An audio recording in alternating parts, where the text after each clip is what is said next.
How's it going, everybody? Rocky Mountain EDC here, and today I have a video showing you guys what I do for my knife maintenance and upkeep. So what you see on the table here is some of the many things that I use for knife maintenance, sharpening, and upkeep in general. So the first thing, especially when we talk about folding pocket knives, is, again, there are a lot of different parts and components.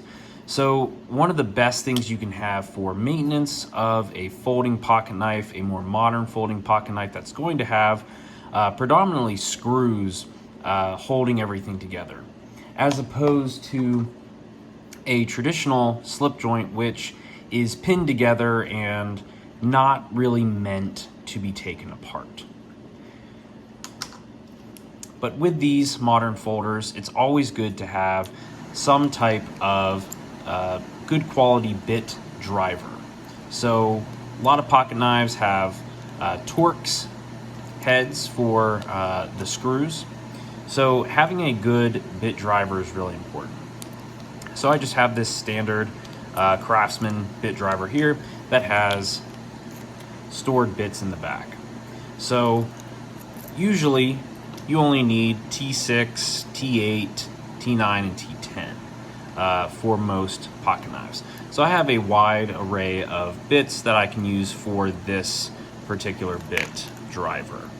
So I am pretty good in terms of being able to disassemble and reassemble any pocket knife that I come across. So this is my main bit driver for that.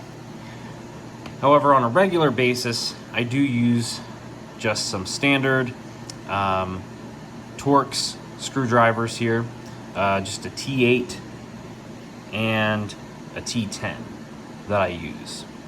So these are typically good for quick use in typically adjusting pivots. So a lot of pivots will have a larger Torx screw head, as opposed to a lot of the scale or body screws will have smaller ones. So these are kind of my go-to, just quick knife maintenance. If I need to loosen or tighten a pivot, can easily grab these, get it done, versus having to pull the bits out of here and put them in. So that is very important, making sure that you have both good quality bit drivers and bits, and something to take apart the knife if you feel comfortable and if it warrants it. However, a lot of knife maintenance can be done without actually having to take the knife apart. Typically, I don't take knives apart unless I'm customizing them with new scales, or unless they're extremely dirty. So if they're extremely dirty where I can't really get in a lot of the parts cleaned very well, then I will take it apart and disassemble and clean each individual part separately. So as far as the oiling and keeping the knife clean, I have several different techniques that I kind of use. So for just normal knife maintenance, just to keep the pivot typically lubricated and functioning well, and to get dirt and grime out just on a very quick basis, I just use the standard KPL knife pivot lube, original version here. So that is typically what I use on the pivots, just to keep them clean and oiled and working at a good function. However, I do also, for my more corrosion-prone knife steels on my blades, I do also have Tough Glide that I do apply regularly if I am going to be using a knife that has a steel that is not stainless.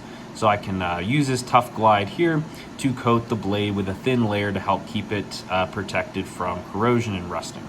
So that is also another component I have to make sure that I keep my knives from corroding.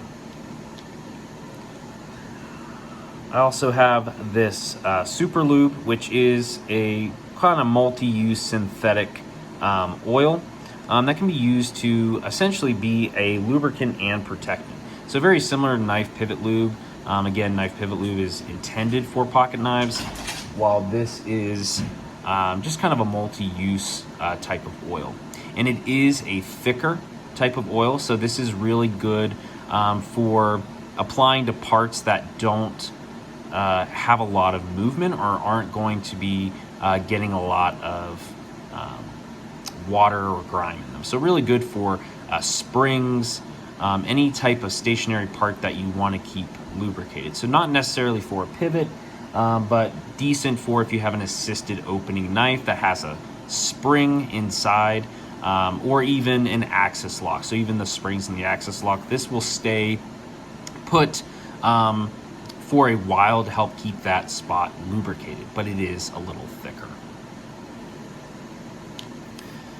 So as far as wiping down and cleaning different parts of the knife, again, for normal full disassembly cleaning, I will take every piece off. I will typically clean it off with typically either a wet washcloth or alcohol or something to kind of get some of the dirt off, and then I'll lubricate different parts. But keeping the knife intact and just cleaning it, I do use just a standard microfiber cloth that I can use to just wipe the blade off. Sometimes I can use the cloth to even get in between the scales to get any dirt or grime out of there as well. However, I found that using a Q-tip is also very good for getting in between knives and getting any dirt out. So typically if I'm using a knife pretty heavily for a while and it gets a lot of dirt and grime, or has been exposed to a lot of water, I will typically make sure that I try to wipe it down and keep it dry as possible. So those are some of the ways that I keep the knife functioning, looking good, and preventing corrosion and dysfunction. Now, for a lot of ceramic cage ball bearing pivots, these are going to be a little bit more difficult to clean. If you do get grime in between those ball bearings, it can cause grittiness. So typically these are going to be a little harder to get a lot of that grime out if it is getting caked inside of those ceramic cage ball bearings. So typically with those, just keep in mind, probably wouldn't want to use those in a lot of really extremely dirty environments where they're going to get caked in mud or in sand or anything like that. You will probably have to take the knife apart to really get those ceramic cage ball bearings clean. However, it's typically not a problem if you have any type of nylon or phosphobronze washers. Those typically can get dirt and grime out pretty easily and doesn't affect the function of the knife as much. As far as sharpening, I use the Work Sharp guided field sharpener, and unless my knife is unable to cut paper or is just starting to get nicks or rolls in it, I typically will try to just maintain honing and stropping as much as possible before I get to that point. So I do try to regularly with using a knife, I do try to occasionally try to make sure I strop it and hone it, just to keep some of those kind of very small imperfections that occur naturally on the blade, just kind of keep those off. Now, if the blade does start to get dull, then I will go through, depending on how dull it is, I'll either go through a full protocol where I use the coarse, the fine, hone, and strop.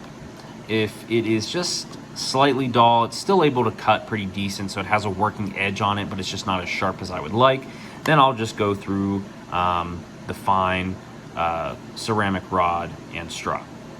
Now, that also depends on the blade geometry, so how thick it is, what type of grind it has on it. All of those are going to dictate either how I go through that process, and also the blade steel as well. Obviously, steels that are going to be a little harder to sharpen, I'm going to have to go through that full process, whereas steels that are a little softer, take an edge very quickly, but don't hold it very long, I can usually do very quick light maintenance on that.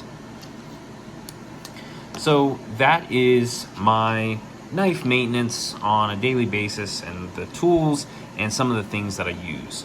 And again, knife maintenance is going to look different for everyone. Everyone has different opinions on what they feel is best for taking care of their knives.